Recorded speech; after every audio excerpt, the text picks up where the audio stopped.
రండి వచ్చి భోజనం చేయండి. ఆకలిగా లేదు, నువ్వు తినే. రే నువ్వైనా తింటావా? నేను ఆల్రెడీ పార్టీలో తినేసి వచ్చా. మానేయండి తిండి. ఆ? అమ్మకి చెప్పే వెళ్ళాను కదా నా పార్టీకి. I just don't get her sometimes. రే నీకు ఇష్టమని సాంబార్ రైస్ చేశాను, ఆకలి లేకపోయినా తిను, యాషాలేమాక. అమ్మ నాకు అసలు అర్థం కాదు నాన్న. ఇప్పుడే తిట్టింది మళ్ళీ ఫుడ్ అంట. మెంటల్. అమ్మలు అంతేరా, వెంటలే మనకు తిండి పెడతారు, మనతోనే తిట్లు తింటారు. ఏమనుకోవాలని వాళ్ళు అంతేరా. గొడవ పడేది మనతోనే, మన మంచి కోసమే.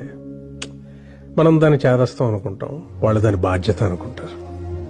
కరెక్ట్. యు నో సంథింగ్, ఇంట్లో అమ్మో నాన్నో తాతయ్యో నాన్నమ్మో లేకపోతే ఇంకెవరు అడుగుతారా మన్ని తిన్నావా ఉన్నావా అని? వాళ్ళు ఉన్నప్పుడు వాళ్ళు విలువ తెలియదురా. రేపు లేరనుకో, వాళ్ళు మనతో ఉన్న ప్రతి క్షణం చాలా విలువైందిరా. Treasure it. సారీ నాన్న, ఇందాక అమ్మ సడన్ గా తిట్టేసిందని. తిడతారా, పెద్దోళ్ళు అన్నాక తిడతారు, పడతాం, ఏమైంది?